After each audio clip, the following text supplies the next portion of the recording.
Bom dia a Gente, bom todos. Bom dia, dia. Juliana. Bom te ver também. Nossa, me desculpem, é porque eu não estou no Brasil atualmente, estou no Benin, estou na África, no vilarejo do norte do país, extremo norte do país. Então, eu estava cruzando os dedos para que a internet que eu estou compartilhando a partir do meu celular possa permitir, né? Porque quando a gente marcou, eu ainda estava no Brasil, mas eu cheguei aqui há uns 4 dias, não Ah, é? Só que eu não podia cancelar. Eu falei, não, deixa eu chegar lá para ver como está a internet, porque faz 5 anos que eu não chego aqui. Então, se eu sumir é por causa da internet, não de outra coisa. não é Mas nada vamos pessoal, lá, né? gente. Fabrício, eu te chamo de Fabrício, te chamo de Senecpon, o que que você prefere?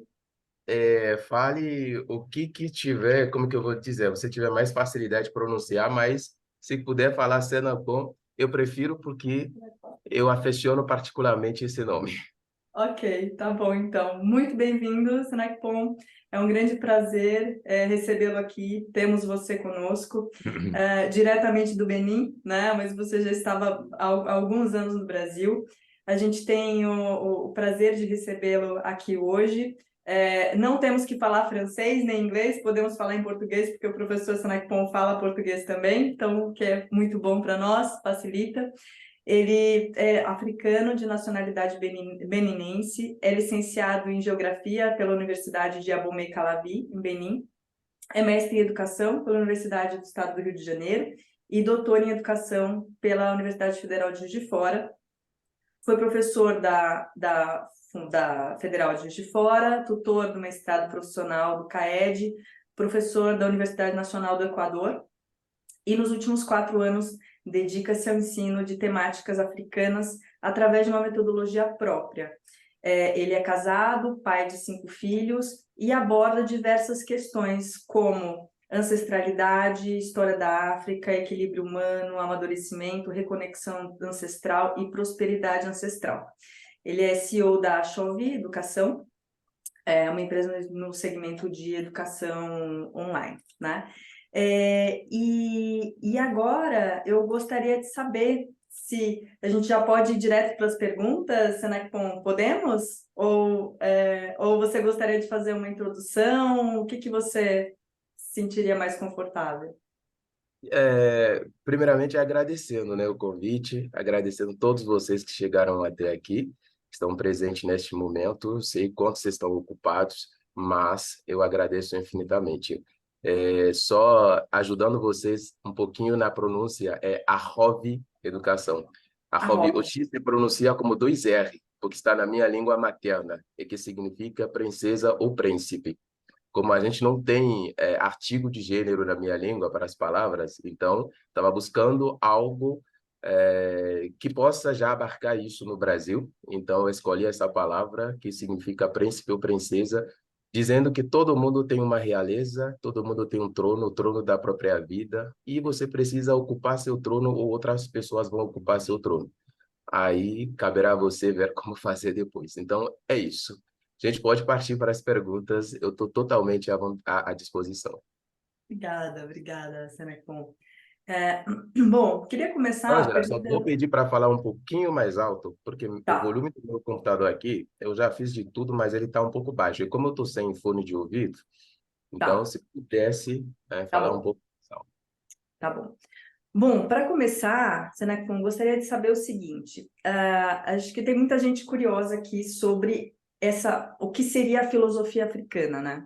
O Uhum. continente africano é gigantesco, com diferenças enormes entre norte da África, com influências árabes muçulmanas, África subsaariana, além de outras diferenças entre leste e oeste que existem, geográficas, culturais, etc. A gente pode falar de uma filosofia africana? E se sim, quais são as bases para essa filosofia? O que que você pode destacar como questões principais, né, basilares para uma filosofia africana? Ótimo, ótima pergunta, Ângela. Bom, como eu falo que eu abordo as coisas através de metodologia própria, é porque essa pergunta que você fez, se eu responder pontualmente a ela, talvez não faça o sentido que eu gostaria que as pessoas percebessem nessa pergunta. Então, eu vou começar primeiro trazendo uma pequena atualização histórica para as pessoas. Quando a gente fala de África hoje, o termo África é externo ao continente africano. E nós precisamos entender que a humanidade se originou do continente africano. Então, o Homo sapiens tem mais de 300 mil anos de história. Se aceita comumente entre 300 e 350 mil anos de história para o Homo sapiens. E esse Homo sapiens permaneceu no continente africano por mais de 200 mil anos antes de sair do continente africano para povoar os outros continentes. 200 mil anos. Estamos falando do Homo sapiens, não do Homo erectus. Homo sapiens, sapiens significa saber, conhecimento, sabedoria.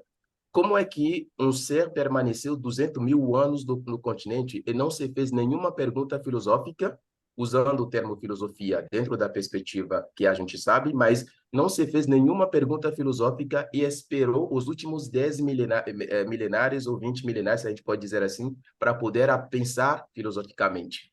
Isso não procede.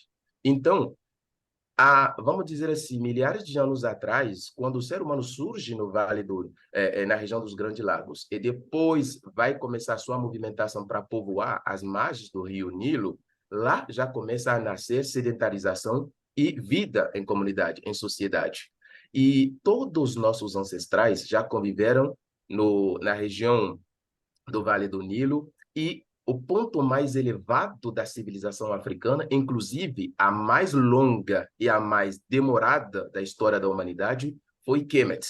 Né? E quando a gente fala Kemet, eu vou falar Egito Antigo. Nossos ancestrais nunca se chamaram de egípcios. Egípcios vem do grego, é recente com a chegada dos gregos a essa parte do continente. E já em Kemet, nós já tínhamos uma visão filosófica muito elaborada e muito, vamos dizer assim, muito amadurecida. Eu não gosto do termo avançada, é muito amadurecida. Até que os gregos ditos, aqueles que inventaram a filosofia, foram estudar com os sacerdotes de Kemet, né? Ou a própria Grécia não inventou a filosofia, ela teve que ter acesso a essa visão filosófica do povo africano. Então, quando eu faço essa contextualização, eu volto para dizer para vocês que como é que todos nós fomos capazes de viver junto, todos os, vamos dizer, os clãs foram unificados pelo primeiro faraó da história, o rei Namer, né? Já no período dinástico, no início do período dinástico, estamos falando de 5.000 anos atrás. Então, ele federa todo mundo. Como que ele federa um povo inteiro, vamos dizer, vários clãs, junta todo mundo, e nós temos a mesma, nós vivemos em comunidade sem a gente ter nenhuma ligação espiritual, de visão de mundo, de tradições e nada. Não é possível, simplesmente. E é justamente por isso que tem um pesquisador africano, o professor Cheikh Anta Diop, que escreve um livro em que ele fala da unidade cultural da África Preta, não da uniformidade. Ele falou a unidade cultural. Então, na unidade, nós podemos ter diferenças, certo? Bom, então é importante fazer essa contextualização.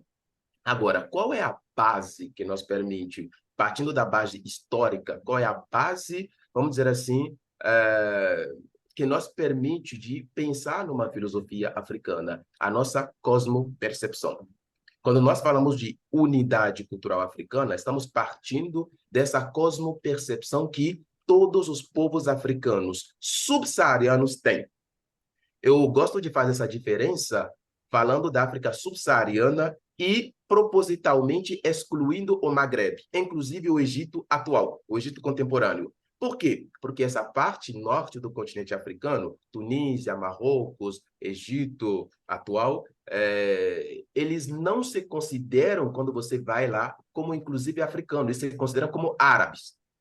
Por quê? Porque são estrangeiros que se instalaram nessa parte do continente e que foram acolhidos pelos nossos ancestrais. Então, eles trouxeram junto com eles essa visão de mundo árabe para essa parte do continente africano. E não é à toa que essa parte do continente é maioritariamente muçulmana, certo? Agora, quando a gente desce na África subsaariana, a nossa cosmopercepção, que de forma mais superficial nós chamamos de visão de mundo, nós unifica. Porque essa cosmopercepção está presente nos mitos fundacionais. E aí, quando eu falo de um mito, não estou falando de uma narrativa mentirosa. Estou falando de textos sagrados que retrata como é que os povos africanos pensam, enxergam o surgimento do próprio universo e depois do ser humano e da relação desse ser com esse universo. Como que o ser humano se enxerga nesse tudo complexo, certo? Então, essa cosmopercepção que traz uma cosmogonia, então a concepção da forma como o universo é criado, é compartilhado por todos esses povos. Então, quando você analisa os mitos fundacionais dos grandes grupos socioculturais africanos, seja a Mandinga, seja a Bantu, seja do Dahomey, seja a Yorubá, você vai perceber que as narrativas se encontram em relação ao surgimento do universo. E é a partir disso que nós começamos a pensar vida, a pensar tradições, a pensar cultura, porque isso vai levar a outra coisa que eu chamo do paradigma desse povo. Provavelmente nós vamos abordar isso na próxima pergunta. Mas é importante entender que isso unifica os povos africanos. E aí isso faz com que, se eu encontrar um congolês, pensando agora nos países, se eu encontrar um congolês agora na minha frente, nós não precisamos trocar muitas palavras, embora ele fale outra língua, mas a gente vai se entender. Se eu pegar um cara que é da África do Sul, a gente não vai precisar, mas a gente vai se entender, porque rapidamente vamos encontrar as coincidências daquilo que nós compartilhamos juntos, né? Então, é um pouco isso que eu posso dizer em relação a essa pergunta. A cosmopercepção é a base originária e, vamos dizer, histórico-cultural da filosofia africana. Muito bom, professor Senecton. É muito interessante como né, essas mudanças de palavras são significativas, né? Então, na unidade a gente pode ter diferença, né? E nessa unidade principiológica de cosmovisão existe uma base fundante para todos esses elementos da filosofia africana, né? A minha segunda pergunta é a seguinte: no Ocidente, né, na filosofia ocidental e inclusive na academia ocidental, a gente começou a desenvolver há algumas décadas uma mentalidade sistêmica de mundo, uma visão sistêmica, uma cosmovisão de sistemas, né? Mas ainda existe uma grande dificuldade em transpor essa visão sistêmica que se tem, que se entende como isso funciona, em um mundo que reflete uma outra visão, reflete uma visão mecanicista, reflete uma visão de que você pode tirar aqui um órgão, uma seção, acrescentar outra coisa ali e as coisas funcionarem, apertam uma rosca aqui, aperta um botão, tanto numa pessoa, quanto numa empresa, quanto num estado, né? A gente acha que as coisas se resolvem dessa forma. Como é que a cosmovisão africana pode nos ensinar, ou o que a cosmovisão africana pode nos ensinar sobre sistema e integração entre indivíduo, coletividade, ecossistema, mundos espiritual, físico? O que você traria para nós de potencial associação entre essa cosmovisão sistêmica ocidental? Entendi. Bom, nós temos uma coisa que nós chamamos de carga emocional e energética das palavras. Por exemplo, você falou cosmovisão sistêmica. Dentro dessa cosmopercepção africana, a gente não consegue as palavras sistêmica, as palavras sistêmica e cosmovisão, da forma que você está pensando, são antagônicas, elas não dialogam. Nós, como ser humano, a gente nem enxergamos nossa sociedade como sistema, são organismos.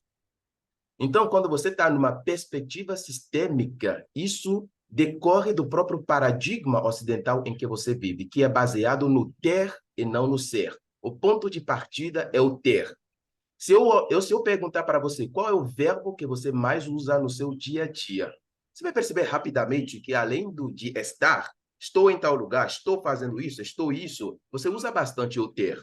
Olha, eu tenho um carro, eu tenho um filho, eu tenho um emprego, eu tenho um trabalho, eu tenho uma reunião, eu tenho isso. O ter organiza, vamos dizer assim, sistematiza. Aí eu estou falando dentro da perspectiva ocidental, muito a vida e as sociedades. Dentro da visão de mundo africano, como nós enxergamos como organismo, um organismo individual conectado a um organismo maior, né? Maior, infinitamente maior, que é o cosmos. Então a gente vai falar em termos de organização, certo? E nós partimos do ser.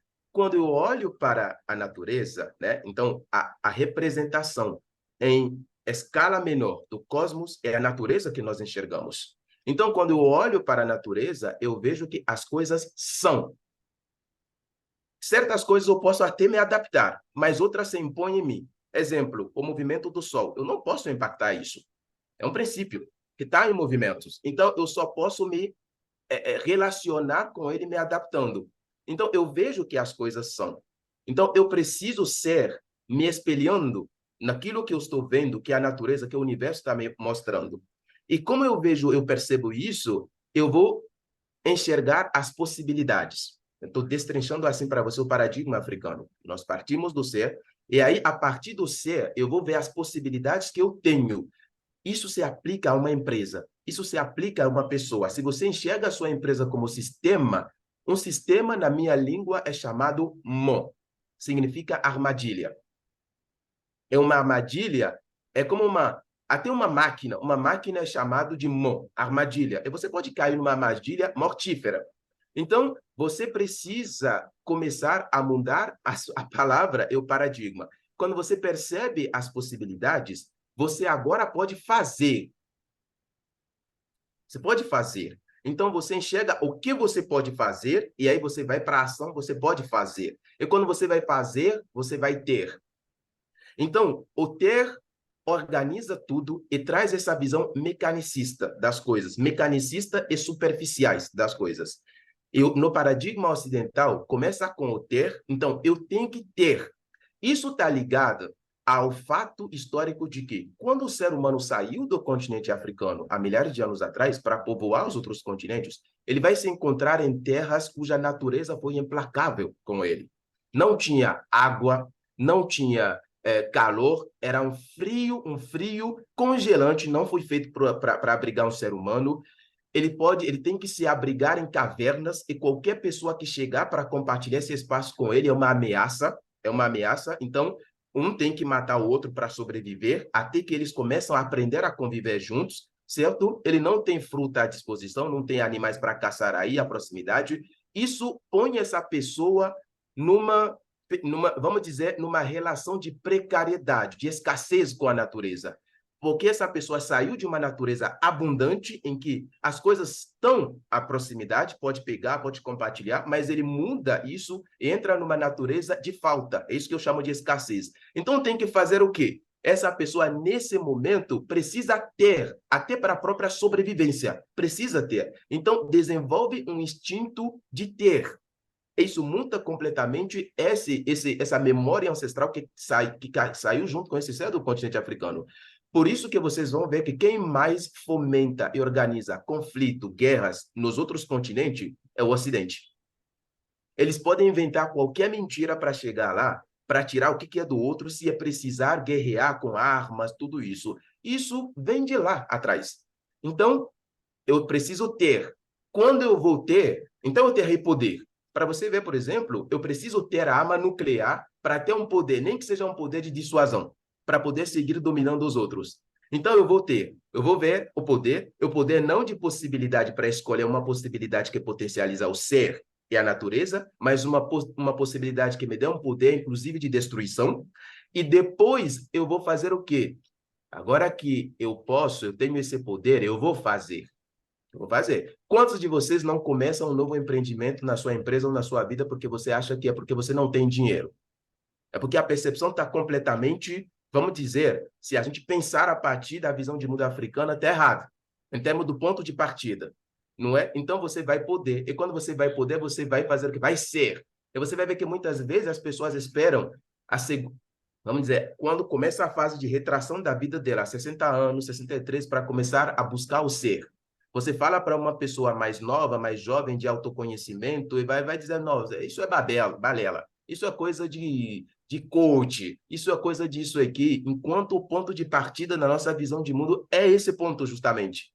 Não é quando você já fez tudo e que você não sabe nada sobre si, que você agora vai buscar isso com 60 anos, 63, 70... Bom, não é impossível você fazer, mas se você tivesse feito desde o começo, a sua trajetória poderia ter sido facilitada, entendeu? Resumindo, voltar para a questão do organismo, não do sistema e da máquina. Provavelmente em outra pergunta, isso vai fazer ainda mais sentido para você. E quando você se enxerga como organismo, enxerga a sociedade como organismo, a sua empresa como organismo, você vai poder assentar essa cosmopercepção que está querendo acertar, né? Assentar na sociedade para viver. A finalidade é viver com mais vida, mais equilíbrio e mais harmonia. Ângela, se eu puder complementar, que eu acho que é uma pergunta que tem a ver. Professor Senecpon, bom dia. Muito Bom obrigado dia. novamente, viu? Sobretudo uma alegria, uma honra estar aqui com você, professor, e que bom que a internet está funcionando, né? Estamos ainda mais felizes. Mas eu gostaria de complementar talvez essa pergunta da Ângela, porque você mencionou a questão da mentalidade da escassez, né? De certa maneira trazida pelo Ocidente. No Sim, próximo ano, em fevereiro, a gente vai ter uma conversa com um professor chamado James Sussman. Ele escreveu um livro chamado Work, Trabalho, e ele viveu mais de 20 anos no deserto do Kalahari, com povos considerados ainda, obviamente, não perfeitamente caçadores-coletores, mas com hábitos, né, mais originários, digamos assim. E uma das sim, conclusões que ele chegou, assim como outros antropólogos, é que ali você tinha uma mentalidade muito mais da abundância do que da escassez, apesar de ali estar num ambiente muito difícil, né, que é um deserto. Então, por sim. exemplo, ele concluiu ali que as pessoas trabalhavam em média 15 horas por semana e o restante do tempo ficava ali desfrutando, né, e conversando e etc, porque havia sempre essa ideia de que o mundo vai prover de alguma maneira, quer dizer, eu não preciso ficar acumulando, acumulando, acumulando. E o argumento dele é que, principalmente com a Revolução Industrial, aí essa mentalidade, né, se disseminou ainda mais, com mais força pelo mundo inteiro, e hoje todos nós estamos presos a ela, quer dizer, nunca é suficiente, a gente nunca, o trabalho nunca é suficiente, a gente tem sempre que trabalhar mais, o que a gente tem nunca é suficiente, a gente sempre tem que ter mais. E aí, talvez, se você pudesse falar um pouco em que medida essa visão, né, que tem essa raiz forte também na era industrial, ela também entrou na África e ficou, porque hoje o consumismo, o materialismo, os problemas ecológicos, obviamente, em que medida essa filosofia originária africana também se perdeu né, nesse mundo moderno, com as influências que chegaram, né, ao longo aí dos séculos, digamos. Fantástica a sua observação, né? Essa menção, eu não conhecia este livro, mas vocês vão perceber que se fala que o continente africano é o lugar mais pobre, onde tem todas as pragas acontecendo. É mentira. Quem me acompanha nos meus stories desses dias vai ver que eu estou aqui, eu estou mostrando para as pessoas como que é a vida aqui, como que as coisas, vocês vão ver que não é tão diferente do Brasil e dos outros países. Existem localidades ou alguns países em que tem pontos de conflito. Se você buscar esses países, você vai ver que aonde tem um subsolo mais rico é minério. Vai entender alguma coisa. Só que, apesar dessas etiquetas, vocês vão ver que os africanos vivem muito felizes e muito alegres, né? Muito felizes e muito alegres. Porque justamente com essa visão do ter, que é mecanicista e materialista, se desenvolveu a ideia da preguiça.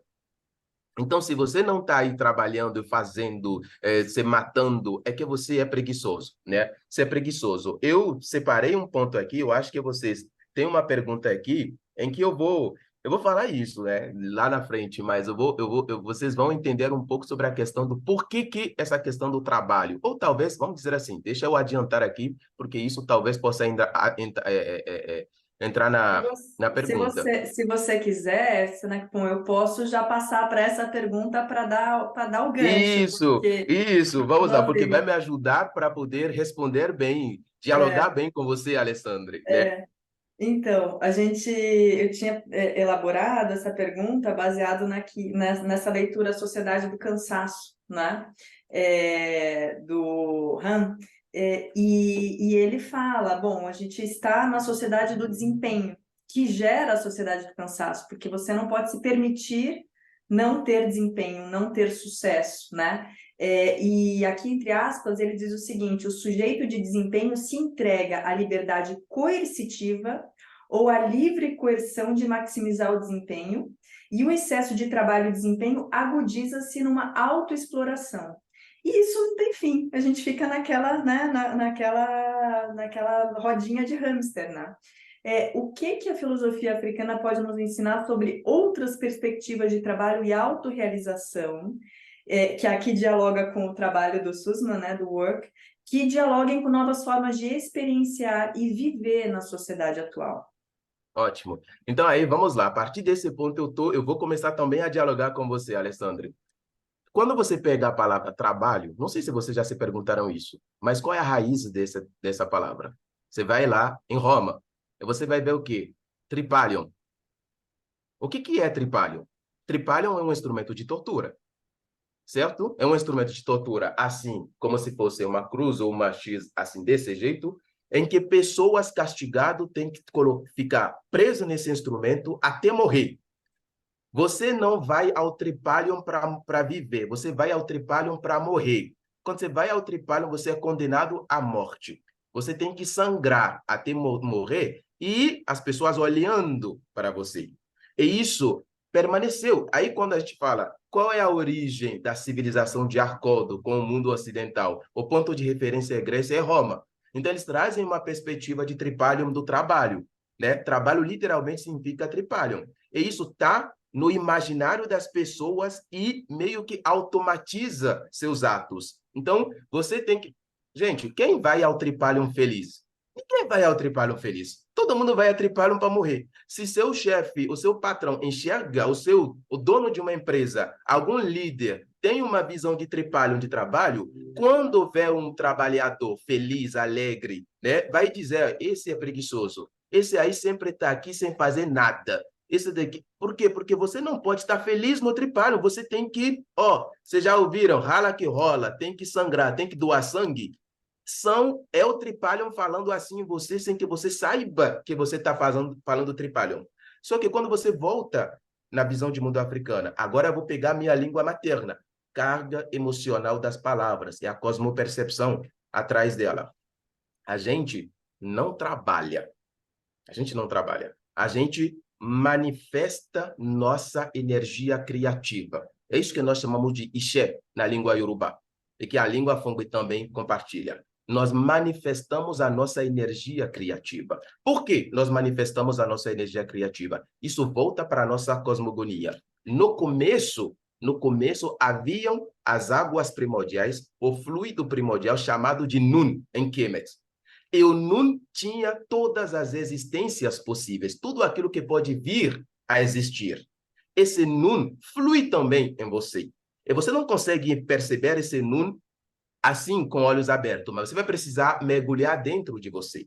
E sempre que você está, entre aspas, trabalhando, ou seja, manifestando a sua energia criativa, você vai buscar as coisas lá e você traz para a existência. E isso se materializa. Então, seu esforço que você faz não é um esforço de sofrimento. Quando você ver a energia sendo, vamos dizer assim, gastando, se manifestando, você pode suar, você pode passar por algumas dificuldades, mas não é um sofrimento, porque sofrimento não é a norma. O sofrimento, a dor tem que ser o quê? Momento passageiro para você manifestar o seu Ixé, sua energia criativa e materializar aquilo que você deseja. Se aquilo que você deseja é eu ir lá pescar, colocar essa energia criativa em jogo para pescar, depois trocar essa pesca, o resultado dessa pesca com alguma outra coisa e ter algo que eu desejo, que seja, que assim seja, né? E aí, para falar de abundância decorrente disso, nós vamos falar da sua cabaça de troca. Eu que conceituei um pouco isso, eu falo, eu tenho uma cabaça de troca. A cabaça de troca é tudo aquilo que está em mim, que eu já trouxe ao chegar, que não é material, é imaterial, certo? Porque, de certa forma, eu me origino do Nun. Então, eu trago isso junto comigo. Mas, além disso, a minha trajetória de vida, a família em que eu vivi, aquilo que eu recebi como herança da minha ancestralidade, a educação que eu recebi, o meio em que eu passei, tudo isso são elementos que estão dentro da minha cabaça de troca. E quando eu quero prosperar, eu vou encontrar com outro ser. Se fosse uma organização, uma empresa, eu vou entrar nessa empresa e eu vou fazer trocas com essa empresa. Aquilo que essa empresa precisa de mim, que eu tenho na minha cabaça de troca, eu vou trazer para a mesa, eu vou dizer o que essa empresa tem aqui de justo para trocar comigo. A troca sempre tem que ser justo. Por isso que se você propor, por exemplo, um pagamento, né, um salário, se o meio da troca é o dinheiro, é o salário, que não seja justo para um trabalhador seu, para um funcionário seu, Quem é testemunho disso é o próprio universo, né? Simbolizado pelo olho do Ré, que é o Sol, né? Vocês já ouviram o Ra em Kemet, que não perde nada, vê tudo. O universo é testemunho de todas as coisas. Então, você estaria sendo injusto de acordo com o universo. Você vai prestar conta ao universo, certo? Então, a nossa perspectiva de trabalho que traz felicidade é que quando eu estou trabalhando, eu tenho que ser feliz porque eu estou manifestando minha energia criativa, meu Ixê. E não é que eu vou trabalhar até aposentar um dia. É a perspectiva de sofrimento que faz com que você pense na aposentadoria. O dia em que você para de manifestar o seu Ixé, é como se você estivesse despedindo do mundo. Então, eu não preciso trabalhar até acabar com o meu corpo agora. Mas como eu sei que eu vou ficar aqui até um dia sair daqui, né, transcender, então eu vou indo ao meu ritmo, ao meu fluxo, celebrando aquilo que eu estou recebendo, conquistando, né? Se a gente pode dizer assim, na realidade a gente não conquista nada. As coisas estão aí, você se movimenta até as coisas para você receber as coisas, né? Então, Alessandra, é justamente essa base da nossa felicidade, apesar do que o outro de fora pode enxergar como falta, como escassez, entendeu? Então, são esses dois elementos importantes. A manifestação da energia criativa é a cabaça de troca, o que tem na cabaça de troca, a consciência que você tem sobre ele e com quem você está fazendo a troca. Sensacional, muito obrigado. Obrigada. De nada, Alessandro. Falando dessa manifestação de energia criativa, e que é um elemento crucial para a nossa autorrealização, né? Isso traz muitas influências, isso traz muitas, me remete muito, por exemplo, a uma palavra em japonês que se chama, que é o Ikigai, né? Que é justamente essa autorrealização por meio dessa criação, que não necessariamente é trabalho, né? E a gente vê que as pessoas mais longevas são aquelas que conseguem praticar esse seu potencial de criação a cada momento, todos os dias, e realmente não se aposenta como, né, como você acabou de falar. Você vê similaridades entre a cosmovisão africana, a cosmovisão dos povos originários das Américas, com uma integração da natureza, com uma igualdade de gênero, que hoje a gente sabe por meio de artefatos remanescentes das civilizações, e com essas filosofias também orientais, né, do Extremo Oriente, você vê essa aproximação entre essas cosmovisões? Sim, eu estive várias vezes em aldeia indígena no Nordeste do Brasil, mais especificamente na aldeia Chucuru, que eu compartilho, eu colaboro com um projeto no Nordeste chamado Para Uma Vez Brasil. Sou um dos curadores do projeto e um dos professores que dá aula para professora de história, né, de história e cultura africana do ensino básico. E aí no processo a gente vai para a comunidade quilombola, comunidade indígena e tal. Gente, sempre que eu chego aí eu me sinto em casa. Não dá nem vontade de sair de lá. Eu me sinto em casa. Inclusive a alimentação, a comida, né? O fato de usar os elementos da natureza para criar, certo? A organização do próprio território, a circularidade da vida, o respeito da hierarquia natural, sem não prestar atenção que o menor também pode ensinar o maior, certo? As línguas que ainda, apesar de muitos terem perdido a questão linguística, algumas palavras que você vai perceber que, igual às línguas africanas, elas dialogam com a natureza. Não são palavras abstratas que você pega ou inventa, não. São palavras que dialogam com a natureza. Se eu perguntar para você aqui do seu lado, encontre para mim algo chamado amamu, você vai dizer o quê? Amamu, sim, na minha língua, amamu significa folha verde, folha fresca, né? Ainda fresca. Só que folha fresca significa a cor verde.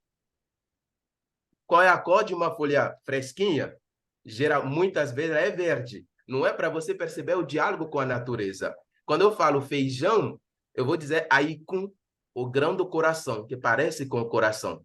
Eu sou a natureza, né? Então, quando você vai na aldeia indígena, você percebe esse diálogo, essa semelhança.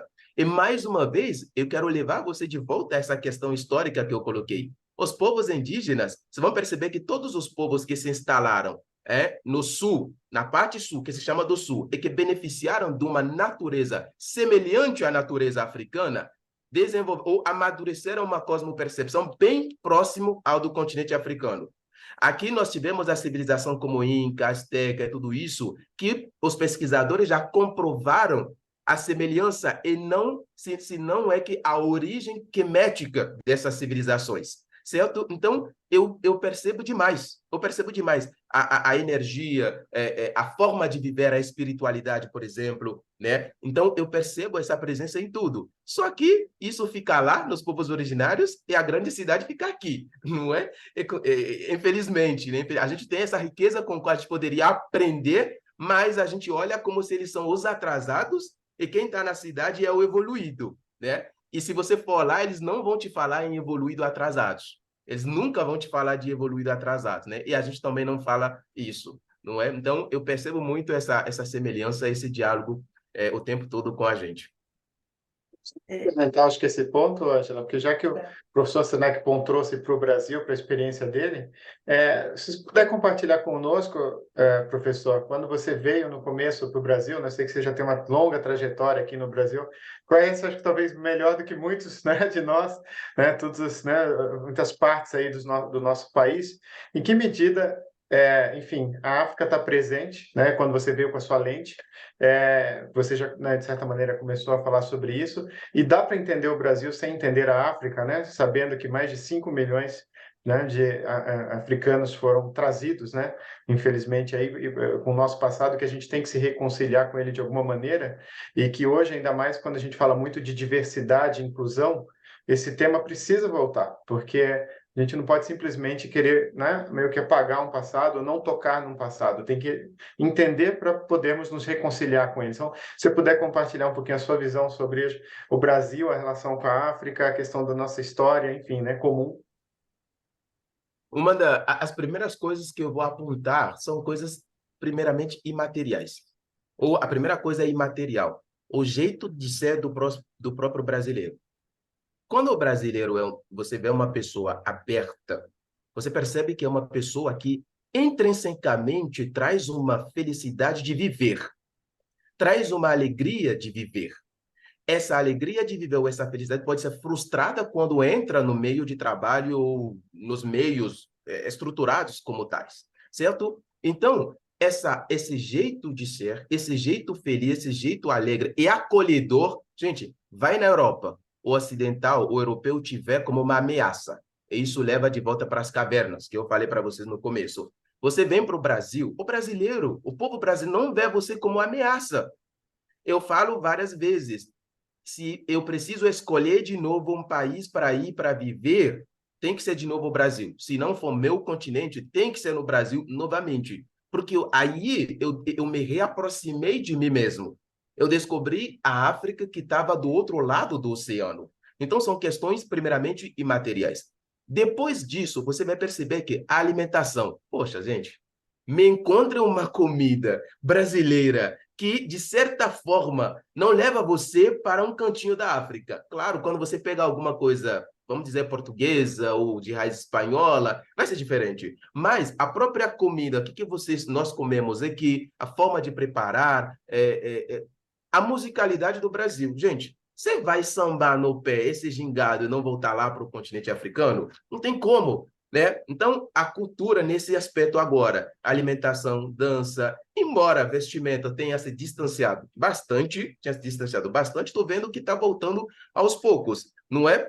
E, bom, infelizmente, a questão linguística está um pouco diferente porque dizimaram tudo, né? E pegaram só o português, mas embora isso, na minha língua, as trocas estão presentes aí. Na minha língua, nós chamamos chave de chave para falar dessa chave, literalmente, chave. Por quê? Porque os descendentes de pessoas escravizadas voltaram para lá e trouxeram palavras para lá. Mas da mesma forma, quando você vai para o Nordeste, quando você fala acarajé, vem da palavra Yorubá, acará, certo? Então, é uma palavra fã. E tem essas palavras que estão presentes aqui na sociedade brasileira e outras que estão lá no continente africano por causa desse retorno. Então, existem, às vezes eu vejo, vamos falar agora do corpo, eu vejo as pessoas andando na rua, eu vejo essa pessoa chegando, eu falo, poxa, isso aí é um africano. E aí eu até arrisco, eu digo, essa pessoa, se tivesse no continente africano, estaria em tal parte do continente. Eu vou dizer, não, esse daí deve ser da África Central, esse daqui deve ser da África do Sul, esse daqui deve ser da África do Oeste, esse deve ser da África de Leste. Por quê? A forma como você anda, a forma como você se porta, o seu traje físico, o seu porte físico, eu vejo tudo, a forma como você sorri, eu vejo tudo isso, a forma do seu rosto, né? Eu vejo isso, eu enxergo, se você voltar lá para o continente africano, de que lado você estaria saindo? E a gente, agora eu vou contar isso para você, de vez em quando faz essa fofoca, entre amigos, a gente está lá junto falando nossas línguas, aí a pessoa passa, né? Eu falo, aí, ó um banto aí, ó, tá aí dizendo que é brasileiro.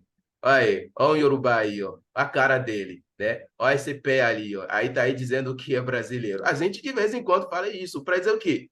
É presente, mas é preciso você ter essa base originária para você reconhecer isso, né? Então é muito presente, Alessandra. E, bom, eu tenho mais duas perguntas aqui, e aí depois quem quiser já Sim. ficando na fila para fazer, tenho certeza que vocês devem ter muitas perguntas. Você falou, né, principalmente fora dos grandes centros, é possível ter mais conexão com essa natureza, com essa integração, né, essa Sim. integralidade. E mesmo no Brasil, mesmo com a colonização e tudo mais, a gente ainda sente muito mais presente isso. E quando nós estamos nos grandes centros é muito mais difícil. Na sua percepção, como seria possível viver de forma harmônica e sustentável em um mundo com 8 bilhões de seres humanos, né? E que abarque essa noção de coletividade, de integração, de Uhum. unicidade, né? Principalmente falando nos grandes centros, que é um desafio muito grande, né? Que é um lugar em que não apenas a gente tem essa questão fundante que o outro é uma ameaça, né? Porque ele está roubando o meu espaço, porque eu preciso ir para o metrô, porque eu preciso, né, ter acesso, porque eu preciso pegar esse táxi, porque eu preciso... É muito mais exacerbado porque tudo vira uma ameaça, né? Como mudar essa ideia, principalmente nos grandes centros, e é possível buscar uma sustentabilidade no mundo com 8 bilhões de pessoas? É possível. Agora, o caminho até lá é difícil. Vai ser difícil isso acontecer de uma vez só coletivamente, tá? Mas eu vou dar algumas pistas que eu penso para vocês, né? Eu penso bastante sobre essa questão, só falta eu parar para escrever, mas isso provavelmente vai acontecer ano que vem, pensando em lançar meu primeiro livro, então falar um pouco dessas questões lá. Mas a questão é começar a desconstruir esses pensamentos que foram enraizados pelo Ocidente nas pessoas. Identificar o mito ocidental em que você vive e sair desse mito. Gente, isso aí pode parecer complexo. Todos vocês, além da cosmopercepção, bom, para quem ainda não fez esse movimento, desculpa, não vou generalizar, mas quem ainda não fez essa movimentação, vive num mito ocidentalizado, um mito grego. Seja relacionamento, que seja tempo, que seja vive dentro de um mito grego. Eu vou pegar, alguém aqui já ouviu falar do mito de Prometeu? Quando você veja o mito de Prometeu, analisa e veja aquilo que você vive na sua vida, talvez em relação a relacionamento com mulher. Quem foi Pandora nesse mito? Foi o castigo do homem, certo? E aí, quando você vê um relacionamento com uma mulher sofrida, né, violenta, você vai entender que um homem nunca pode gostar ou amar seu castigo. E o castigo, quem se vê violentado assim, tem que reagir. Então, inventaram para isso o mito das Amazonas. E coloca mulher e homem numa posição antagônica de luta perpétua dentro da sociedade. Então, você tem que encontrar esse mito, tomar consciência que você está dentro desse mito, falando do plano do relacionamento, e sair desse mito, para você poder dizer, não, é uma complementaridade, não é um antagonismo, não é uma guerra de sexo, é uma complementaridade de energia. Eu dei esse exemplo. Quando você pega o mito de Cronos, para o pai para o filho suceder ao pai, o filho tem que matar o pai. E o pai, para que isso não acontecer, tem que matar antecipado o seu filho que constitui uma ameaça para ele. Quando você está no mito de Cronos. Tudo isso são narrativas que se enraizaram no coração das pessoas, porque o mito é uma narrativa iniciática. E as pessoas foram iniciadas com isso há milhares de anos atrás. E está no subconsciente da pessoa. Ela até faz isso involuntariamente. Então tem que tomar consciência disso e sair, identificar esses mitos e sair desses mitos. Isso é o primeiro passo, que já vai ser muito difícil, né? Não é impossível, mas vai ser muito difícil e precisar de tempo.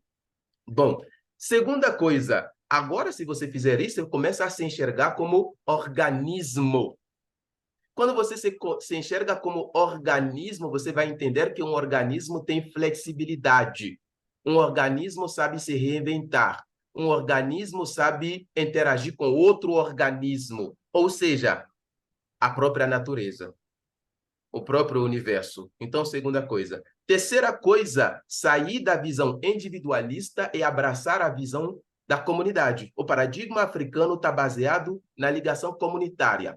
É óbvio que a comunidade pode fazer você e a comunidade pode desfazer você. O ponto de partida da comunidade é a própria família. A sua família pode te fazer, como a sua família pode te destruir. Mas você tem que enxergar aí quem é seu aliado na família. Quando você está numa empresa, trazer essa cultura de comunidade para a empresa.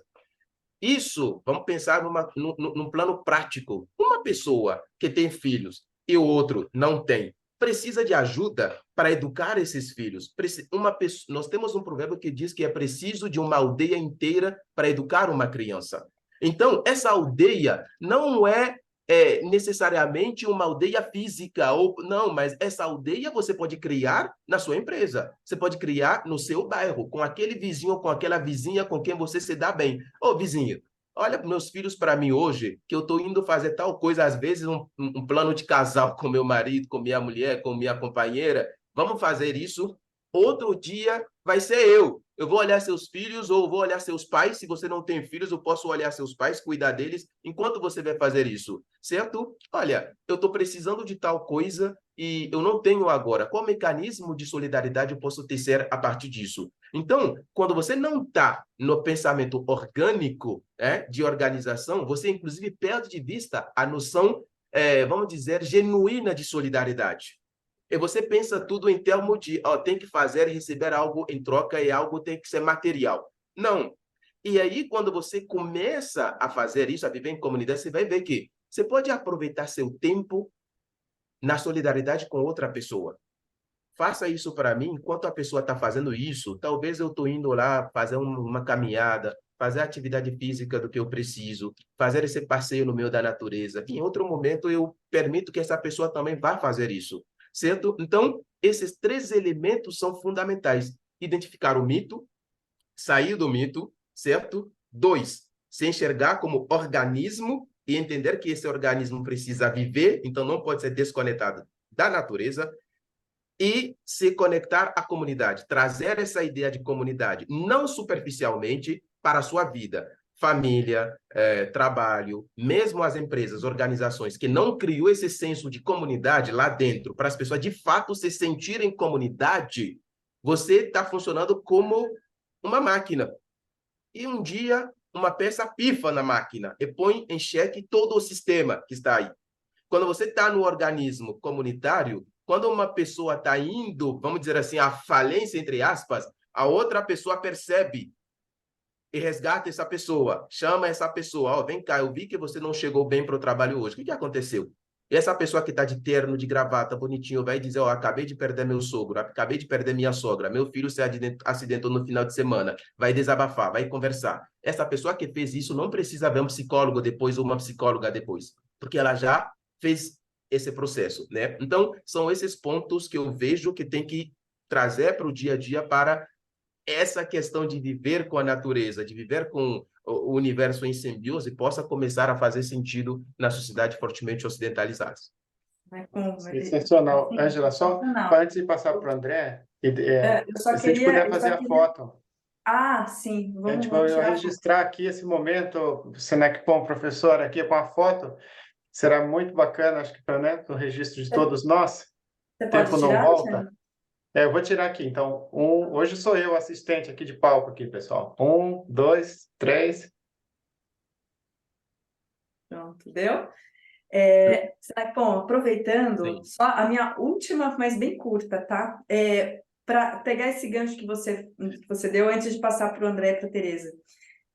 Você mencionou esses mitos, né? E dentro desses mitos a gente tem essas pretensas dualidades, né? Entre masculino e feminino, e a gente tem uma outra que é a nossa luta, o que parece ser uma luta contra o tempo, né? Aham. Como é que a gente consegue mudar a luta para uma dança? Como é que a gente consegue fazer com que seja mais fluido? Qual que é a ideia de tempo para a filosofia africana? A gente tem essa mesma ideia de tempo linear que nós temos, né? Ou a gente tem outras ideias de expansão, espiral, retração. E como é que isso está relacionado no nosso dia a dia, né, da vida? Porque todos aqui estamos, acho que sentindo que estamos lutando contra o tempo todo, né? Como é que a gente pode Aham. mudar isso para viver melhor? Tem um monte de gente já de olho no relógio aqui, viu, Soneca? Gente, inclusive, eu dou uma imersão sobre isso muito, em que eu falo disso para as pessoas, né? Que no Ocidente, o Ocidente desenvolveu um conceito linear de tempo, uma percepção linear e crescente de tempo, tá bom? Linear e crescente. E a maioria das pessoas vivem nesse conceito linear e crescente, que chegou a seu paroxismo com a Revolução Industrial, sobretudo, e a necessidade de, vamos dizer, de padronizar os movimentos que tem que ser feito, a globalização, inclusive, né? Esse capitalismo global necessitou isso, né? Se você vai pegar um voo 1 hora da manhã no aeroporto, é 1 hora da manhã, você tem que estar lá. Se você não está lá em ponto, você não vai sair para outra capital, né? Eu só dei esse exemplo. Só que a questão é que a gente não enxerga o tempo como linha reta e crescente. A gente enxerga o tempo como ciclos. Nós estamos dentro da espiral do universo. Então, as pessoas esqueceram com esse lado artificial, ou vamos dizer assim, sistematizado de tempo, que o que faz o tempo é essa sucessão de noite e dia, que também decorre da circulação do movimento dos astros, sendo o astro principal da nossa galáxia o Sol. Por isso que em todas as línguas nativas africanas subsaarianas, a palavra, todos aqueles que eu conheço, você pode começar a investigar, a palavra que serve para falar de tempo, literalmente, é sol, significa sol. Na minha língua, a gente fala Wenu, momento solar. Então, além do sol, nós temos a lua. Na minha cultura mais intrínseca, nós temos até um calendário lunar, né, que a gente chama de fezão, calendário baseado nos ciclos da Lua, que tem, a semana, nesse caso, tem 9 dias, e não 7 dias, né? Enfim, mas para dizer o quê? Quando você vê como um ciclo, você percebe que o Sol vai percorrendo as diversas constelações. Nesse momento, na sua necessidade de ser justo, vai iluminar uma parte da Terra, quando está iluminando a Terra, e vai deixar outra, mas no outro momento ele precisa ir lá iluminar essa parte também. Aí você fica um pouco e tem a sensação da noite, da escuridão. É só o sol aplicando o seu princípio de justiça. E depois o sol volta para você. Mas, ao mesmo tempo, esse princípio de justiça nos remete à sucessão de vida e morte, que tem que se renovar o tempo todo. Então, de um lado, na filosofia de Kemet, o sol morre e renasce no dia seguinte para você. Aí você vai entender que tudo é ciclo. Nasce, cresce, amadurece e morre. Igual a lua. Nasce, cresce, amadurece e morre. Renasce, cresce, amadurece e morre. Isso leva também para ver os ciclos da natureza. É aí que está a nossa visão de tempo. Gente, quando você põe um grão de feijão na terra, vai precisar fazer o ciclo. Vai brotar, primeiro vai morrer, vai precisar morrer.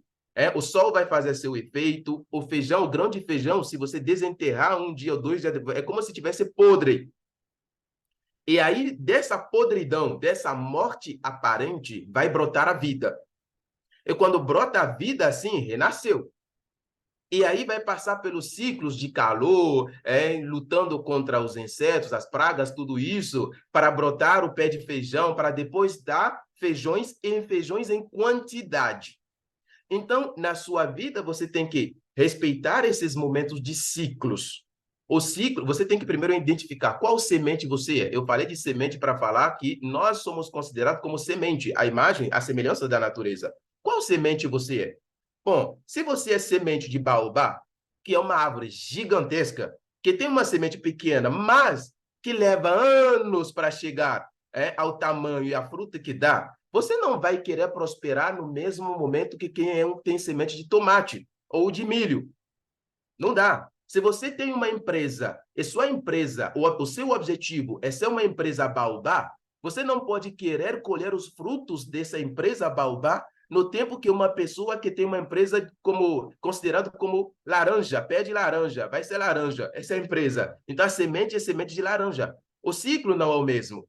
Então você tem que pensar o tempo de realização das coisas conforme o momento que as coisas duram na natureza. A mesma forma, o tempo leva a gente a pensar também na terra em que você semeia, o que você brota. Se a sua empresa, se você plantar, desculpe, gente, milho na praia, vai brotar? Você vai colher milhos? Você não vai colher milhos. Só que se você plantar coco na praia, você vai ter pé de coco. Então, em que meio você está semeando a sua vida, a sua empresa, o seu trabalho, qualquer coisa? É isso que vai definir se o ciclo temporal vai se respeitar, vai ser respeitado.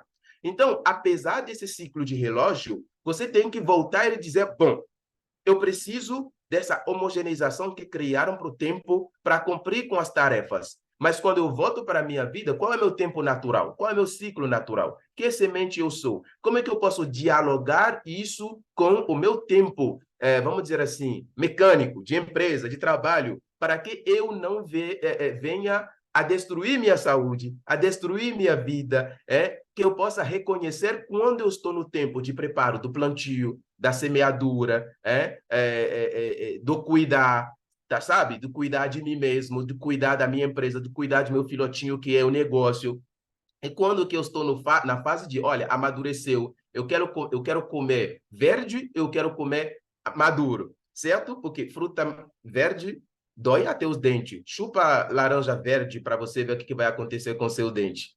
Vai chupando para o manga verde. Sempre que amadurece, fica mais gostoso. Então, em que estágio eu quero colher isso? Em que estágio? E aí, quando você tem essa percepção, você vai ver que vai eliminar duas coisas da sua vida: estresse, ansiedade e depressão. Na verdade, três: estresse, depressão e ansiedade, porque você mudou a sua percepção de tempo e a sua relação com o tempo, né? Então, é um pouco assim que eu vejo essa questão, Ângela. Muito, muito bom, Senecpom, muito bom. André, diga. Bom dia a todos, bom dia, professor. Eu tenho que agradecer, porque realmente que presente, que privilégio, viu? Iniciar amanhã, hoje aqui.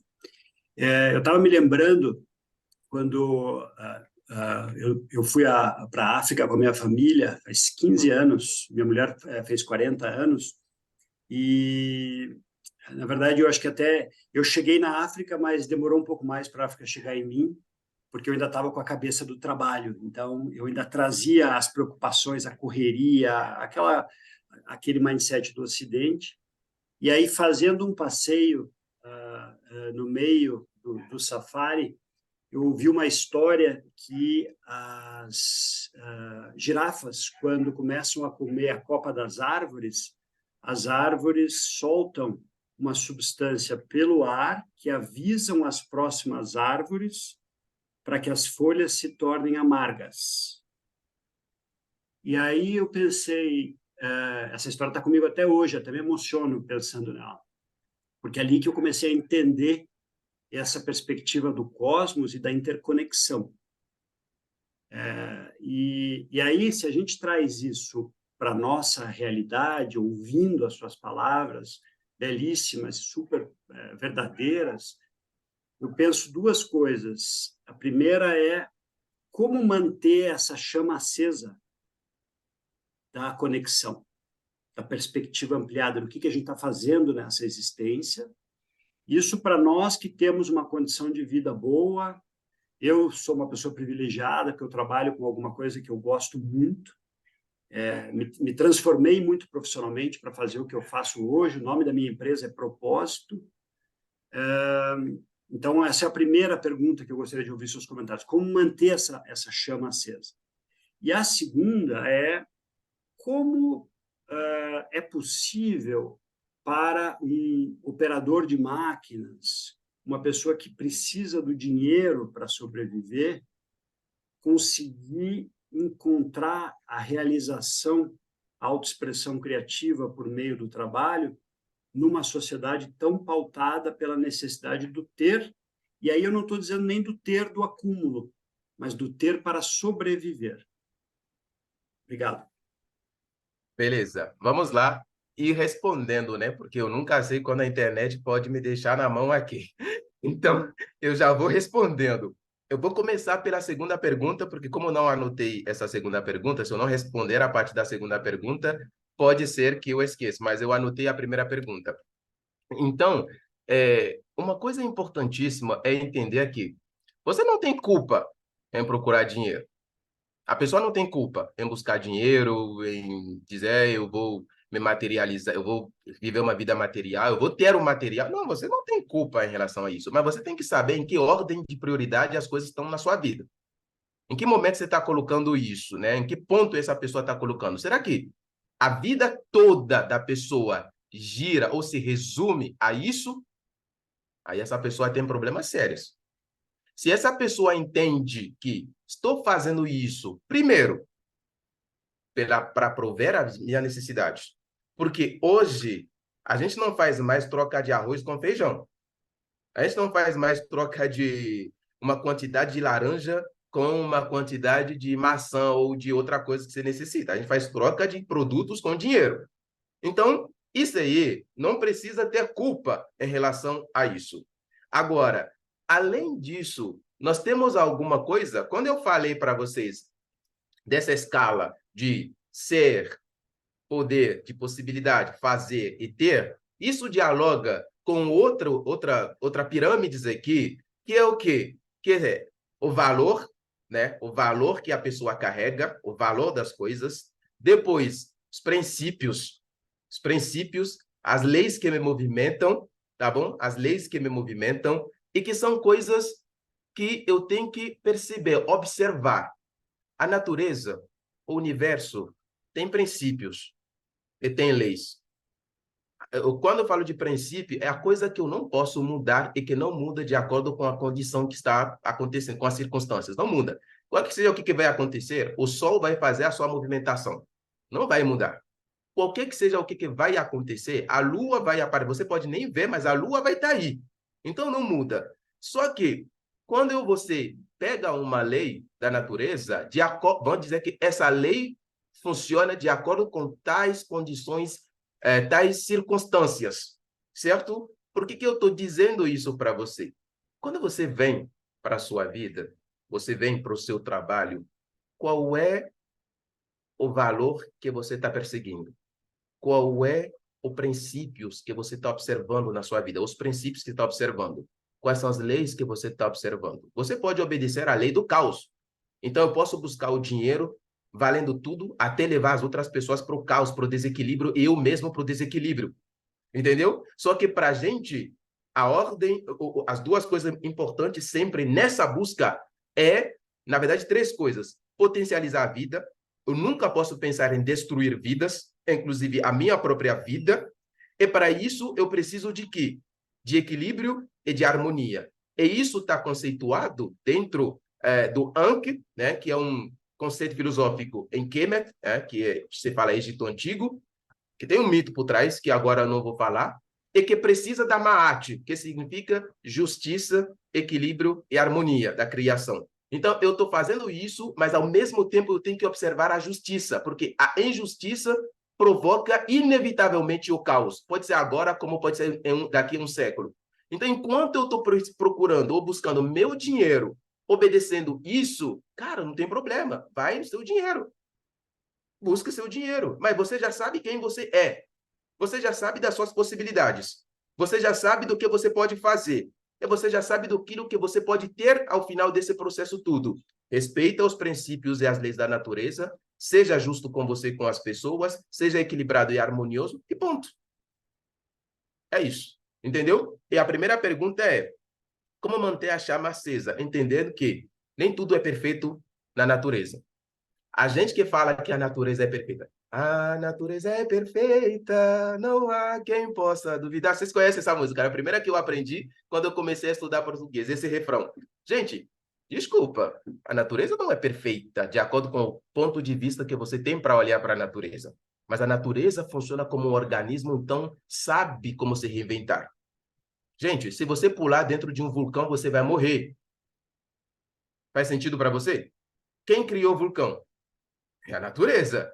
Mas a natureza sabe o que fazer com o vulcão e o que esse vulcão está desempenhando como função.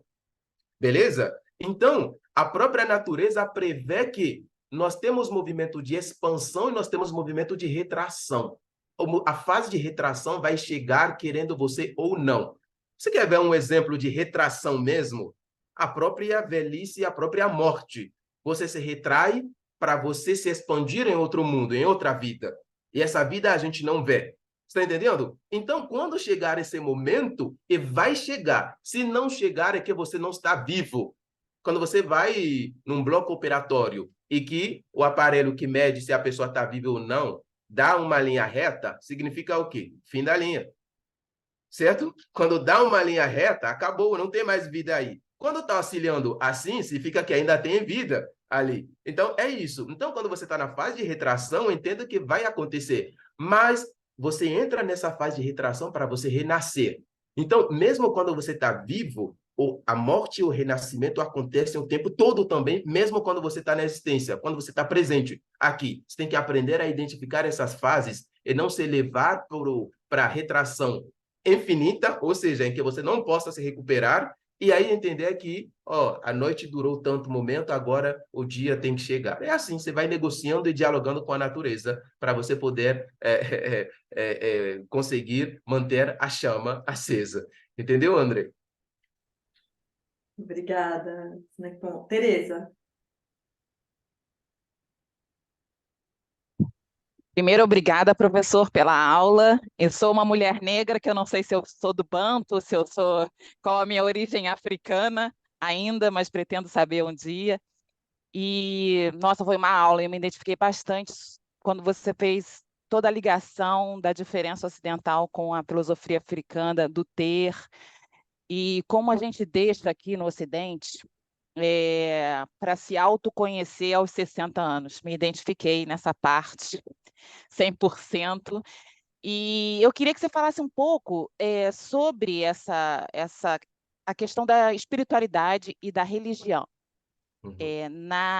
na filosofia africana. Então, a gente aqui fala muito sobre saúde mental, saúde física, mental e a saúde espiritual. Talvez o poder da palavra, como você que nos ensinou, como faz diferença. Então, posso estar usando as palavras um pouco erradas, mas ou de uma forma diferente, na minha visão, que é diferente da visão de outros aqui. Mas a gente aqui fala muito em saúde física, mental e espiritual. E a gente também fala de cosmovisão, espiritualidade e a religião, de uma certa forma. A gente aqui, uma vez até falamos sobre isso, a gente não fala que está faltando religião para a pessoa, porque cada um tem a sua, talvez essa palavra dentro de um ambiente de trabalho pegue mal, como a gente fala, mas a gente fala numa saúde mental, numa saúde espiritual. Então, eu queria que você falasse um pouquinho sobre essa espiritualidade e a religiosidade, a religião africana e a importância disso. É a mesma coisa, não é a mesma coisa? O que é certo, o que é errado? Queria que você falasse um pouquinho sobre isso. Entendi. Você fez uma ótima pergunta e que a resposta é complexa, tá bom? É uma pergunta complexa. A complexidade é o próprio africano. O africano nunca está na dicotomia ou, né? A gente sempre fala o ei. Isso é muito importante para a gente. Agora, uma coisa que pode chocar as pessoas é que os africanos não têm religião.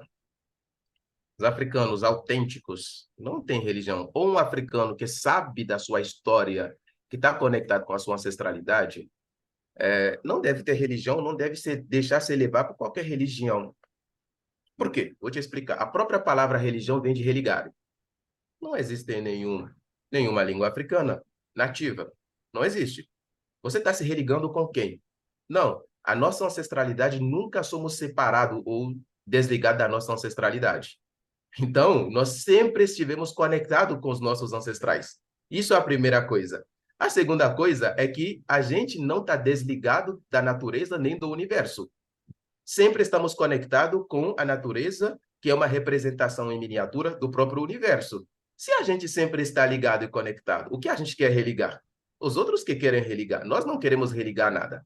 Bom, agora que a gente não quer religar nada, a gente quer compreender qual é a natureza da própria natureza. Qual é essa força infinita que se expande e se retrai, que é justo com tudo e com todos, e que movimenta as coisas. A busca por compreender isso levou à espiritualidade. Você está entendendo? Então, a espiritualidade na visão de mundo africana, ela é, ao mesmo tempo, científica, então uma busca por compreensão profunda de tudo aquilo que eu não consigo explicar assim, né, racionalmente. Então, ela é científica, ela é ético-filosófica antes de ser espiritual. Então, 3 coisas. É justamente por isso que a gente busca muita cura a partir de plantas da própria natureza. Porque se você teve, exemplo, né, uma doença física em um determinado meio, é que os recursos para cuidar dessa doença estão nesse mesmo meio. Você que não sabe onde encontrar. Alguém sabe e vai te encontrar. Bom, quando a gente alinha isso, a gente vai entender que nossos ancestrais de Kemet teorizaram primeiro a existência. Não, a existência não. Vamos dizer, um ser primordial, único, que é, e que tudo surge a partir dele. Os gregos e os outros vão chamar de Deus. Nós, na minha língua, falamos de Mau Dada Segolissa. Mau Dada Segolissa é considerado um ser androgêneo, uma entidade androgênea. Quando eu falo de entidade, não estou falando de entidade física, é energética. Androgêneo. Androgêneo no sentido de contém ao mesmo tempo a energia feminina e a energia masculina. Significa o quê? Que nada pode se multiplicar fora da energia feminina. Se nada... Pô, gente, não precisa ser nenhum gênio para entender isso. Que o que se multiplica é a energia, o que se demultiplica é a energia feminina. Mas essa energia feminina precisa da energia masculina. Mas ao mesmo tempo, como todos nós viemos da mesma fonte, que é o Nun, você tem a energia masculina em você e tem ao mesmo tempo a energia feminina em você. Só que se você se enxergar como, vamos dizer, como homem, entre aspas, é que a energia masculina foi mais potencializada em você do que a energia feminina. E se você se enxerga como mulher, é que a energia feminina foi mais potencializada em você, mas você não deixa de ter uma energia masculina em você. Ou seja, quando você pensa o Criador Supremo assim, e que é comum a todas as tradições ancestrais africanas, você começa a pesquisar para você ver. É assim que a gente enxergamos. Então, você vai entender que, primeiramente, a sua vivência espiritual é você se manter alinhado com esse ser supremo, com as 2 energias complementares em você. É você buscar potencializar cada uma dessas energias em você. Além disso, equilibrar essas energias em você. A sua saúde mental e espiritual começa nesse ponto. Certo? Agora, a partir disso, nós acreditamos no monooriginismo. Quando nossos ancestrais falaram na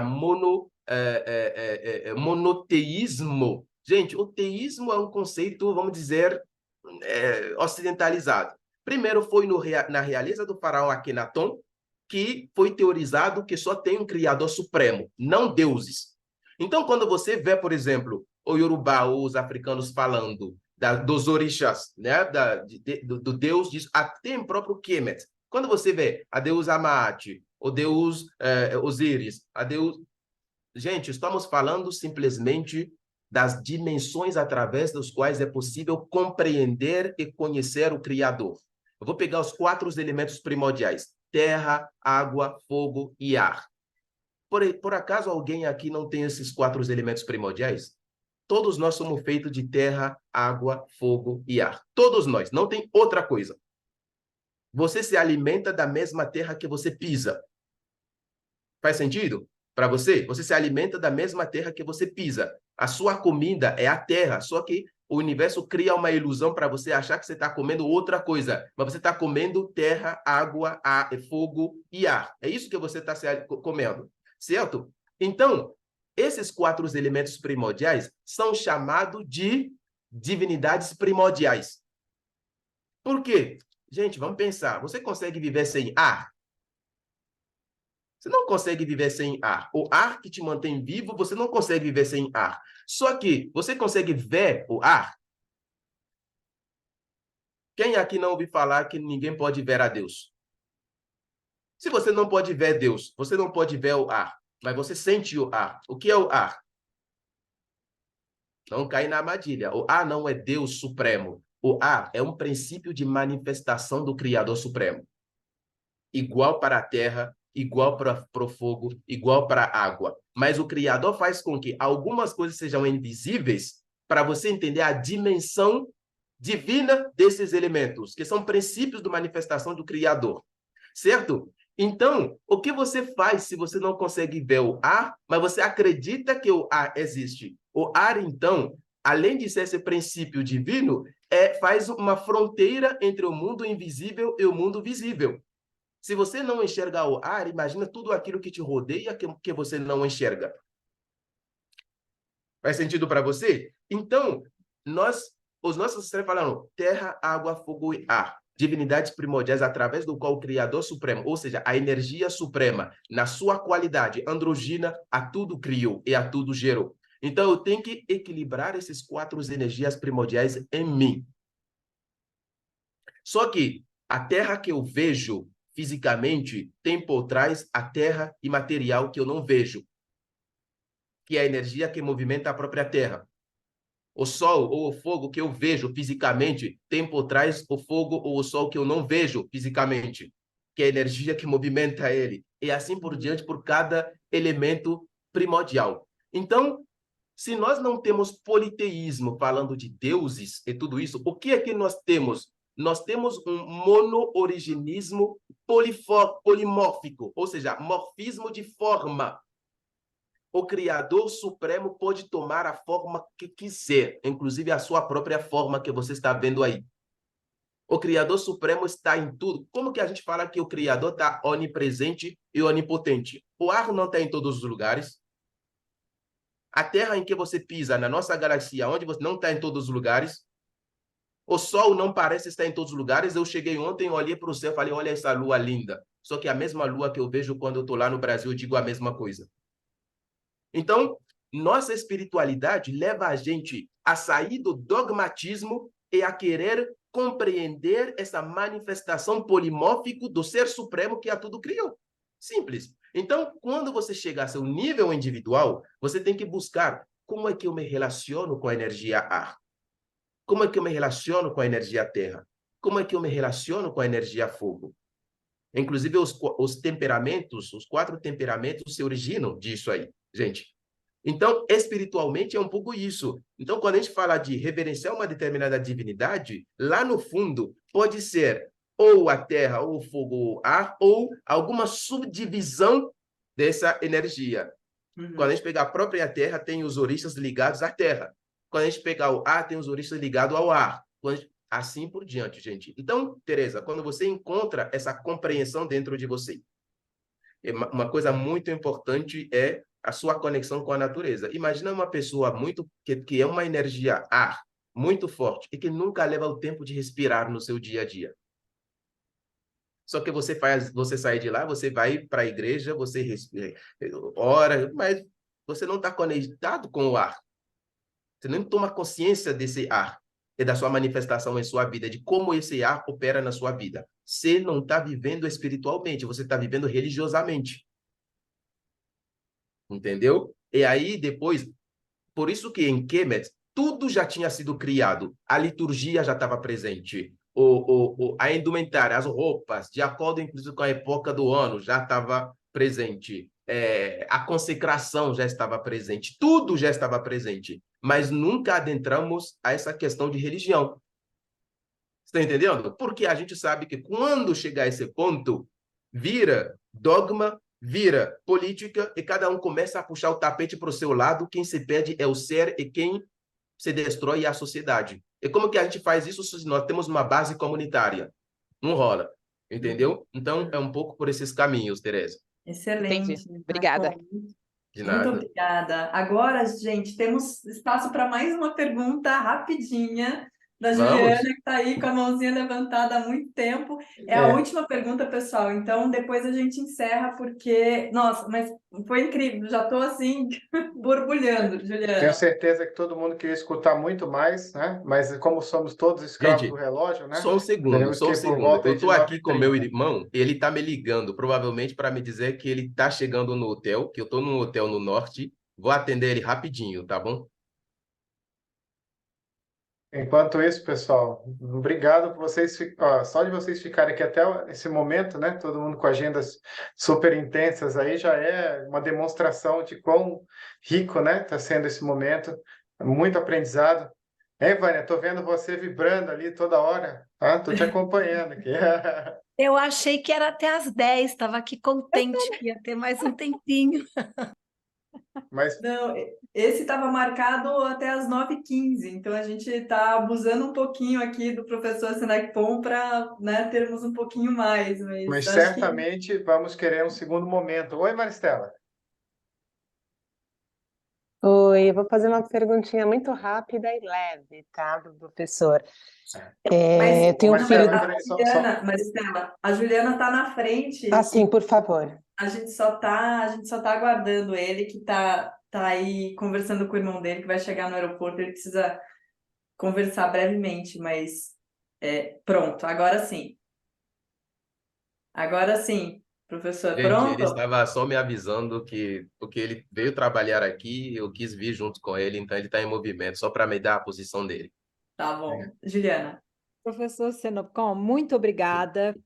Foi até agora um momento de muito aprendizado. E eu fiquei com uma curiosidade para entender a sua percepção sobre o seguinte: nós estamos vivendo aí esse estresse climático, daqui a pouco teremos a COP28, em que lideranças mundiais, por um lado, estão aí querendo lidar com essa questão da crise climática, mas a gente vê, por exemplo, um interesse muito grande em exploração de áreas de mineração na África. A gente vê a injustiça que leva ao caos, a gente vê aí esse duelo de forças entre o ser e o ter, que pelo menos esse duelo me atinge. A minha pergunta é sobre ansiedade. Como lidar com ansiedade diante desses conflitos, desses paradoxos e de forças que nos levam ao desequilíbrio? Ótimo. Obrigado, viu, Juliana? Eu fico feliz que esteja contribuindo. Olha, aí a gente volta para a questão do tempo. Duas coisas. Em relação a... o que eu vou dizer aqui serve... Opa! Gente, presta atenção não, tá? Ele veio recuperar uma coisa, é meu irmão mais novo, ele veio recuperar uma coisa rapidinho para repartir. Então, nós temos duas coisas. A primeira coisa, gente, me acompanha, tá? Me acompanha, e se fez sentido para alguém, a pessoa comenta aí, ó, faz sentido. Como nós estamos no Ocidente, numa perspectiva linear e crescente de tempo, a pessoa... Vai ter gente que vão ter tendência a fazer o quê? A viver no futuro. A pessoa vive o tempo, todos os momentos da vida dela no futuro. Futuro, imaginando o futuro, como que vai ser o futuro. Até o sofrimento é antecipado, levado para o futuro, né? A coisa não aconteceu, mas a pessoa já viu tanta consequência que já está chorando, que já está lamentando e está lá no futuro. Essa pessoa, muitas vezes, quer que o que vai acontecer daqui 3 luas no plano do universo aconteça numa noitada só. Ou que aconteça agora. Agora que eu estou falando tem que acontecer agora, né? Eu trabalho com marketing, a gente faz o seguinte, clique no botão agora. Pense nisso. Aí, ou você vai perder o desconto, ou você vai perder isso, vai perder aquilo. A gente para vocês verem que vocês estão tão imersos nisso que uma indústria explora isso, explora muito bem, certo? Então, como você quer ter isso agora, você vai viver como? Ansioso ou ansiosa. Então, a ansiedade, nada mais, no plano individual, inclusive empresarial mesmo, nada mais, nada menos é que esse ser que vive o futuro o tempo todo, que vê sua vida no futuro.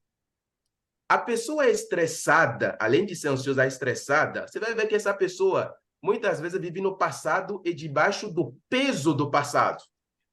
Estressado pelo trabalho do dia a dia, estressado pelo cansaço, estressado pela família, estressado. Essa pessoa, quando já aconteceu alguma coisa na infância dela, já faz anos, ela não consegue se desvincular disso, ou ela não consegue ressignificar, e traz isso para o presente. Você está entendendo? Então, essas duas pessoas, nunca ou raramente vivem no presente. Quando vivem no presente, acham que alguma coisa está errada. Acho que alguma coisa está errada. Não. Como é que você faz? Imagine, o próprio universo deu para você a capacidade de imaginação para você aprender a visualizar as coisas antes de querer materializá-lo. O lado espiritual da imaginação está no seu poder de pré-visualização. Então, você pode usá-lo, mas o que acontece? Entenda que a sua existência acontece no presente. Então, tanto a pessoa ansiosa ou estressada tem que começar a aprender a viver mais no presente. Estar presente. Ter consciência que eu estou comendo agora. Não estou comendo e vendo o celular para me preocupar com a decisão que o Congresso tomou e que vai impactar a minha vida daqui a 10 anos. Está entendendo? Eu não estou aqui almoçando com meus amigos ou meus familiares e eu não vivo esse momento e eu estou pensando, sei lá, na decisão, na reunião que eu vou ter com meu chefe e eu estou com medo se ele vai me demitir ou não. Está entendendo? Então, comece a viver mais no presente. Esteja você... Quando a coisa te leva para o futuro, você fala para o seu cérebro, isso é ótimo, mas agora, isso ainda não aconteceu. Vamos voltar aqui para o presente. Vamos voltar aqui para o presente. E a segunda coisa, que eu falei que eram duas coisas, é o quê? Os mecanismos de comunidade, de solidariedade. Encontre alguma pessoa, conta, desabafa e esvazia a sua cabeça. Esvazia a sua cabeça. Não precisa ser necessariamente psicólogo ou psicóloga. Não precisa. Pode ser uma amiga, pode ser um parente que você confia, né? Que a gente não conta tudo para todo mundo também. Então, Esse traz... grupo aqui, professor. Oi? Esse grupo. Pode ser nesse grupo também. Você confia, sentiu. Quando você confia, é só ouvir o que a pessoa diz, o que a pessoa faz e como é que a pessoa enxerga a vida. Você entende? Aí, fale, dialogue, e você esvazia. E essa pessoa vai dizer, tá bom, amigo, mas isso não chegou ainda, calma um pouco. Aí te traz de volta para a realidade. Entendeu? Então, é um pouco os mecanismos que nós usamos para poder lidar com essa questão. Obrigada, Sinepon. Temos tempo para mais uma pergunta? Você tem 5 minutinhos O ainda? valor intrínseco do meu clã é a generosidade. Então, não estou nem olhando o tempo aqui. Se eu só vou sair depois porque eu preciso entregar a chave do hotel para fazer check-out. Mas se fosse só eu vou estar aqui. Tá bom. Maristela, então, rapidinho para a gente Muito encerrar. obrigada, professora. Obrigada Eu pela cheguei a generosidade. assistir até uma parte de uma entrevista sua, então, de um tempo atrás, ali eu escutei, você chegou com a família de volta no Benin, que na entrevista eu escutei você compartilhando que estava com os filhos e tal no Brasil. Eu te digo que, na minha ignorância aqui, eu fui aprender onde era o Benin com o meu filho outro dia, que veio me perguntar no mapa, porque era um país de idioma oficial francês, mas com uma capital de nome português, e eu não sabia nem o que dizer para ele. Então, eu queria pegar Porto Novo, né? Sim, sim. E aí a gente mora fora, a gente mora na China, ele foi num evento que era de países de língua portuguesa, e ele foi lá e falou isso, e eu não sabia nem o que dizer, assim, me senti mais vergonha ainda, que mostra, né, o quanto, assim, nós não sabemos tanto, né, de tantos outros lugares, assim, qual a importância de nos conectarmos e aprendermos com as nossas origens. E daí eu puxo a minha pergunta. É uma pergunta mais pessoal. O que o Brasil lhe trouxe desses anos? A volta para casa agora, o quanto você é visto assim, com seus aspectos, eventualmente, da vida de Brasil, assim, o que se compartilha na volta para o Benin, do que se vê do professor ao que... Você está um pouco brasileiro também? Eu queria tomar a liberdade de fazer essa pergunta. Eu acredito que é muito mais me reencontrar e tomar consciência ainda mais de mim mesmo. A gente se enxerga no Brasil como africano quando a gente está no Brasil.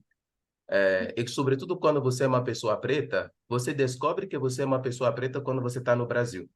E você entende, quando você sai do seu continente, qual é o lugar reservado ao preto quando você está no Brasil. Porque, detalhe, aqui, quando eu piso qualquer aeroporto, quem está lá fazendo o serviço de comandante, o piloto? Bom, piloto às vezes tem gente de fora que faz isso, mas todo mundo você vê pessoas pretas. Você vê tanta pessoa preta na sua volta fazendo tudo, ocupando todas as cargas de hierarquias, que você fala, isso é normal para você. Entendeu? Isso é normal para você, porque você está na África. Logo, quando você penetrar o Brasil, isso se torna anormal para você, a ponto de quando você, uma pessoa preta, está aí, você pode até se sentir incomodado. Então, você toma consciência disso. E quando você volta para sua terra, você fala, agora eu não vou precisar me preocupar se alguém está me seguindo na rua, está me observando, se eu estou entrando num supermercado e alguém está vendo se realmente eu tenho dinheiro para comprar. Se eu estou andando de chinelo, eu peço alguma coisa, a pessoa vai olhar torto para será que ele tem dinheiro para pagar? Eu vou estar tranquilo. E ao mesmo tempo, eu aprendi a valorizar mais de onde eu vim. Ontem eu vi uma cena, gente, incrível assim. Nós estamos numa aldeia. Uma cidade que para mim é aldeia, né? De acordo com tudo aquilo que eu já vi lá fora. Mas, quando a gente foi lá para comprar comida, a gente vai comprar nosso tipo de churrasco aqui. Eu vejo, gente, a rua tem muita gente ali sentado, batendo papo, sem se preocupar com nada, outros sentados no chão, é todo mundo que se conhece, é uma comunidade que você vê, você fala, nessa hora do dia, na verdade, da noite. E aí eu olhei os jovens vendendo, uns vendendo chá aqui, outro vendendo café aqui e tal. Eu olhei e falei para o meu irmão, porque o meu irmão nunca viveu fora, né? Eu falei, olha, vai ter jovens aqui sonhando com o Canadá. Vai ter jovem aqui sonhando com a Europa. No dia em que ele sair daqui e for para lá, ele vai ver o que é solidão. Ele vai ver os prédios, ele vai ver a tecnologia, entre aspas, vai ver tudo isso. Mas quanto mais essa euforia passar, e os anos vão passando, ele vai ver a visão mecanicista em que ele se colocou e como que a vida dele se tornou artificial, sem esses mecanismos comunitários de vida equilibrada, harmoniosa e saudável, aí ele nem vai saber de onde veio isso. Só quando ele vai voltar que ele vai dizer, eu perdi um tesouro quando eu saí daqui. E você se dá conta desse tesouro só quando você faz essa ida e volta, sabe? Então, essa pergunta sua ficou muito claro para mim. Ontem, eu estou te falando ontem à noite, né? Então, hoje, quando eu encontro os jovens, eu falo, você quer ir para fora para conhecer? Vai, eu não te impeço, vai conhecer, mas nunca abra mão das suas raízes. Nunca. Porque essa sua raiz vai te manter equilibrado, vai te manter harmonioso e vai fazer você buscar a prosperidade sem culpa. Porque o mundo lá fora vai te ensinar a não prosperar primeiro, e vai te ensinar que prosperar, você tem que se sentir culpado em prosperar, ou certo tipo de prosperidade não é adequado para você, porque você só pode prosperar até esse nível. Enquanto a natureza que fez você, o universo que fez você, te oferece infinitas possibilidades. Escolhe a sua e seja grandioso do tamanho do universo. Né? Então, é um pouco isso que eu trago para cá e que eu posso compartilhar com, vamos dizer, alguém aqui que precisa saber o que aprendi nisso tudo. Eu não vou falar nenhuma teoria de educação, que eu estudei educação, sou doutor em educação, nada. Vou dizer, cara, é o básico, é a raiz que sai daqui. Leva isso com você no mundo e você não vai ter problema no mundo. Você vai ter dificuldades, mas nada é impossível de se resolver. Que palmas, pessoal. Professor Seneca, Maravilhoso, obrigada. muito obrigada. Gente, gratidão para vocês. Eu sei que a Ângela vai concluir, mas emocionante, muito viu, feliz, Seneca, muito professor? proveitoso esse momento com vocês. E se a Ângela me deixa um segundinho, você me encontra no Instagram com o @educação. Vou escrever para vocês no chat, para quem quiser me acompanhar lá. Com certeza, foi Coloquei, emocionante, não coloquei foi, no pessoal? bar. @educação, desse jeito no Instagram. Eu posto, atualmente estou postando mais no Story do que no feed, mas vou recomeçar com o feed daqui a pouco. E se vocês quiserem meu contato para dar uma palestra assim na sua empresa, que eu sei que eu estou falando com líderes aqui, gente que toma decisão em empresas, a gente precisa levar isso para empresas, levar isso para os próprios trabalhadores de vocês. Quando ele entende que quanto mais rápido ele conhecer a si, vai desempenhar uma função muito melhor na sua empresa, na sua organização, e você vai poder liderar essa pessoa ainda com mais facilidade, porque vocês vão estar alinhados. Então, eu aceito convites, seja à distância, seja presencial no Brasil. Tá bom, gente? Deixa eu fazer só esse merchandising antes da gente terminar. Com certeza, Obrigado. com certeza, vale muito a pena. Eu já fiz um curso com o professor, então online também, por isso que eu conheci, por isso que eu falei, a gente precisa recebê-lo aqui. É essencial a gente começar essa conversa, esses conhecimentos, para nossa conexão, né, conosco, para buscarmos mais o ser, depois o poder, depois o ter, e não inverter isso, porque depois a gente fica tão perdido no ter e no poder que não encontra mais o ser, né? Ou vai encontrar muito tarde. Então, vamos trazer isso, colocar as coisas em ordem, né? Professor Senac Pom, muito obrigada. Foi Ano que vem imensamente continuaremos, inspirador. professor. Vamos convidá-lo novamente com muita alegria, viu? Muito obrigado, tem muita coisa para conversar. Obrigado a Obrigada, todos. Gratidão a gente. vocês, vou estar à disposição. Foi muito bacana, muito bonito. Obrigado. Muito obrigada. Tchau, muito Tchau, tchau, obrigada. gente. Bom dia, tchau. Bom dia. Bom dia, tchau, tchau.